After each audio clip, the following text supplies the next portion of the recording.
கடவுளின் தேசம் என்று அழைக்கப்படக்கூடிய ஒரு அழகிய பகுதி தான் கேரளா.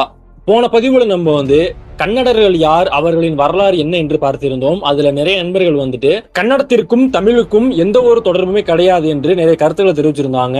இந்த திராவிட மொழி குடும்பம் என்றால் என்ன, தமிழ் மொழியில் இருந்து எப்படி தெலுங்கு, கன்னடம், மலையாளம் போன்ற மொழிகள் உருவானது என்பதெல்லாம் பற்றி நம்ம தனி ஒரு பதிவுல பார்க்கலாம்.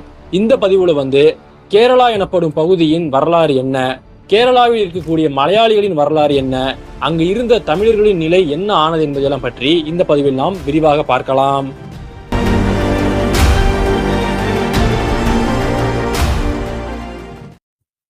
கேரளா 2000 ஆண்டுகளுக்கு முன்பு தமிழ் மன்னர்கள் ஆட்சி செய்த ஒரு பகுதியாக இருந்ததுதான் கேரளா எனப்படும் பகுதி. இந்த கேரளாவிற்கு 2000 ஆண்டுகளுக்கு முன்பு சேரநாடு எனப்படும் ஒரு பெயருமே இருந்தது. கேரளாவிற்கு கேரளா எனப்படும் பெயர் எப்பொழுது வந்தது அப்படின்னா, இந்த பெயரும் 2300 ஆண்டுகளுக்கு முன்பே கேரளா பகுதிக்கு வந்துவிட்டது.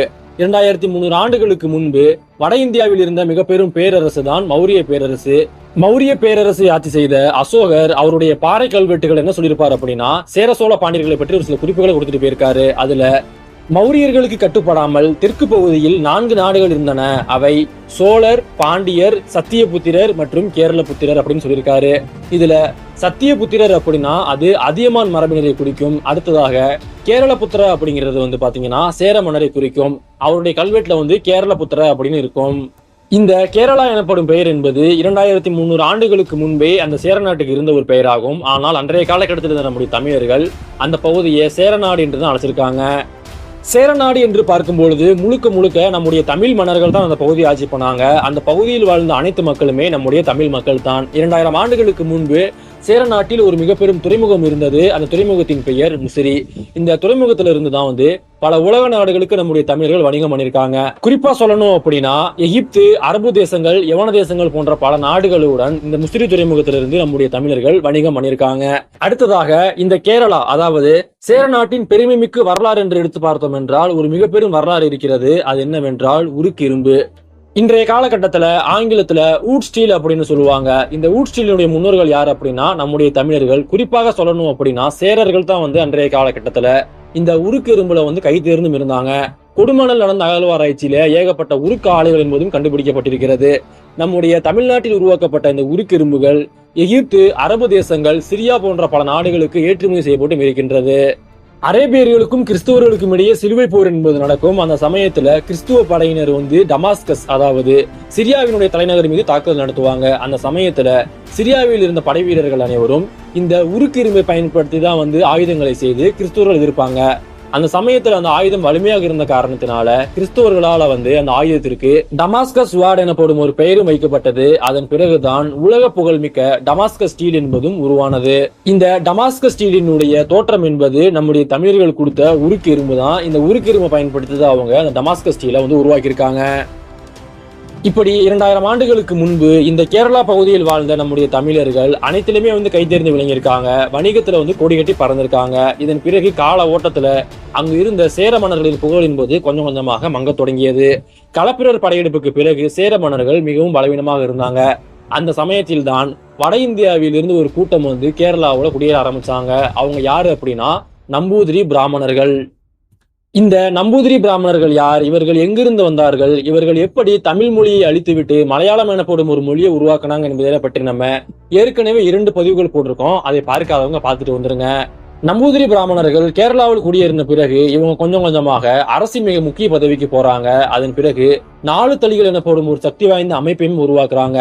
இந்த 4 தளிகள் அமைப்பை பயன்படுத்தி கொண்டு இவங்க சேர மன்னர்களை கட்டுப்படுத்தினாங்க. இது மட்டும் இல்லாம இவங்க சேர நாட்டுக்குள்ள வந்ததுக்கு பிறகுதான் அங்கு இருந்த நம்முடைய தமிழ் மொழி என்பது கொஞ்சம் கொஞ்சமாக அழிய தொடங்கி மலையாளம் என்பதும் உருவாக ஆரம்பித்தது. அன்றைய காலகட்டத்துல இந்த நம்பூதிரி பிராமணர்கள் சேர நாட்டுல மணிப்பிரவாளம் எனப்படும் ஒரு முறையை கொண்டு வந்தாங்க.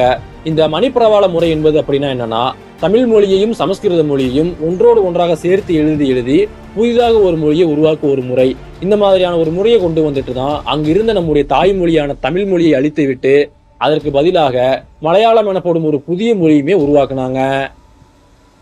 இப்படி சேர நாட்டுல பல சூழ்ச்சிகள் நடந்து கொண்டிருந்த சமயத்துல கிபி 11ஆம் நூற்றாண்டுல ராமவர்ம குலசேகரன் எனப்படும் ஒரு சேர மன்னர் அரியணை ஏறாரு. இவரு அரியணை ஏறிய பிறகு பல சீர்திருத்தங்களை கொண்டு வராரு. இருந்தாலுமே இவரு அவருடைய இறுதி காலகட்டத்துல ஒரு சம்பவத்தை பண்ணிட்டு போயிடுறாரு. அவர் என்ன பண்ணாரு அப்படின்னா, அவருக்கு பிறகு சேர அரசர்கள் இருக்கக்கூடாது அப்படின்னு சொல்லிட்டு சேர நாட்டை 17 பிரிவுகளாக பிரிச்சு கொடுத்துட்டு போயிடுறாரு. இதன் பிறகு சேரர் எனப்படும் ஒரு மைய அரசு இல்லாமல் போன காரணத்தினால அங்கிருந்த நம்முடைய தமிழர்கள் வீழ்ச்சி அடைஞ்சாங்க. இந்த வீழ்ச்சி அடைஞ்ச காலகட்டத்துல மலையாளத்துல அதிகமான இலக்கியங்களுமே உருவானது. கிபி 12ஆம் நூற்றாண்டுல ராமசரிதம் எனப்படும் ஒரு இலக்கிய நூல் என்பது வெளியாகிறது. இந்த ராமசரிதம் என்பது முழுக்க முழுக்க இந்த மணிப்பிரவாள முறையை அடிப்படையாக கொண்டு எழுதப்பட்ட ஒரு நூலாகும். இதுல சமஸ்கிருத சொற்களை அதிகமாக பயன்படுத்தி தமிழ் சொற்களை குறைவாக பயன்படுத்தி தான் இந்த ஒரு இலக்கியத்தை எழுதியிருப்பாங்க. மலையாளத்தில் உள்ள ஒரு முதல் பழம்பெரும் இலக்கியம்னா அது இந்த ராமசரிதம் எனப்படும் ஒரு இலக்கியத்தை நம்ம சொல்லலாம். கேரளா பகுதியில் நம்முடைய தமிழ் மன்னர்களான சேர மன்னர்கள் வீழ்ச்சிக்கு பிறகு அங்கிருந்த நம்பூதிரிகள் கையில ஒட்டுமொத்த ஆட்சியும் அதிகாரமும் கிடைக்கிறது. அதன் பிறகு அவர்கள் மூலமாக ஏகப்பட்ட இலக்கியங்களும் தூது இலக்கியங்களும் பல நாட்டுப்புற பாடல்களும் எழுதப்படுகிறது. இவை அனைத்துமே மணிப்பிரவாள முறையை பயன்படுத்தி எழுதினாங்க. இதன் காரணமாக அன்றைய காலகட்டத்துல இந்த மலையாள மொழி என்பது பாமர மக்கள்கிட்ட எளிதாக போனது. அங்கிருந்த தமிழ் மக்களும் கொஞ்சம் கொஞ்சமாக சமஸ்கிருதத்தின் தமிழையும் ஒன்றாக பேசியே மலையாளம் எனப்படும் ஒரு மொழியுமே உருவாக்குனாங்க. இதை கேட்டுட்டு சில பேர் கேட்கலாம், அது எப்படி சமஸ்கிருதத்தை பேசணும்னாலே தமிழ் மொழி என்பது அழிந்து மலையாளம் எனப்படும் ஒரு மொழி உருவாயிருக்கும் அப்படின்னு கேட்கலாம். அதற்கு சான்று வேணும் அப்படின்னா நம்ம இன்றைய காலகட்டத்திலே வரலாம். இன்றைய காலகட்டத்திலே நம்ம ஒரு 10 வார்த்தை பேசணும் அப்படின்னா அதுல 3 தமிழ் வார்த்தைகள் இருக்கிறது, 5 ஆங்கில வார்த்தைகளும் 2 பிறமொழி வார்த்தைகளும் இருக்கிறது. இப்படி எல்லாத்தையும் கலந்துதான் பேசுறோம். இது மாதிரிதான் அன்றைய காலகட்டத்துல தமிழ் மொழியுடன் ஒரு மிக பெரும் கலப்பம் ஏற்பட்டது. அதன் விளைவாக மலையாளம் எனப்படும் ஒரு மொழியும் உருவானது. அங்கிருந்த நம்முடைய தமிழர்கள் மலையாளிகளாக மாறினார்கள். இது மட்டுமல்லாமல் வடக்கே இருந்து பலரும் நம்ம நாட்டுக்குள்ள குடியேற ஆரம்பிச்சாங்க. இப்படி பல நூற்றாண்டுகளாக நடந்த இனக்கலப்பு மற்றும் மொழிக்கலப்பின் விளைவாக அங்கிருந்த தமிழர்கள் அனைவரும் மலையாளிகளாக மாறினார்கள். தமிழ் மொழி என்பது சிதைந்து அது மலையாளம் எனப்படும் ஒரு மொழியாகவும் மாறியது. இதுதான் மலையாளிகளினுடைய வரலாறு. மலையாளிகளினுடைய வரலாறும் கேரளாவினுடைய வரலாறும் இதோட முடிந்து விட்டதா என்று கேட்டீங்கன்னா கிடையாது. இதன் பிறகுதான் அவர்களுடைய உண்மையான வரலாறு என்பதை ஆரம்பிக்கிறது. மலையாளம் எனப்படும் ஒரு மொழி உருவாகி அங்கிருந்த அனைவரும் மலையாளிகளாக மாறிய பின்னர் அவர்கள் தமிழர்களுக்கு எதிராக பல நடவடிக்கைகளை மேற்கொண்டாங்க. குறிப்பா சொல்லணும் அப்படின்னா, இந்தியா விடுதலை அடைந்த பிறகு தமிழ்நாடு மற்றும் கேரளாவுக்கு இடையே எல்லைகள் என்பது பிரிக்கப்பட்டது. அந்த சமயத்துல தமிழ்நாட்டுக்கு வர வேண்டிய பல பகுதிகளை அவங்க கேரளாவோட நினைச்சு கொண்டாங்க. இதை பற்றி நம்ம ஏற்கனவே ஒரு பதிவு போட்டிருக்கோம். அந்த பதிவை பார்க்காதவங்களும் பார்த்துட்டு வந்துடுங்க. மலையாளிகளை நம்முடைய தமிழர்கள் சகோதர சகோதரிகளா பார்த்து வந்தாங்க. ஆனால் மலையாளிகள் நம்முடைய தமிழர்களை அப்படி பார்க்கல, மாறாக சுட்டு கொண்டாங்க. தமிழ்நாட்டை ஒரு குப்பை கிடங்கா பார்த்தாங்க. இன்றளவுக்குமே கேரளாவினுடைய கழிவுகளை நம்முடைய தமிழ்நாட்டில் கொட்டிட்டு போறாங்க. இப்படி இனவெறி பிடித்தலையக்கூடிய ஒரு மக்களாகத்தான் இன்று அவர்கள் இருக்கிறாங்க.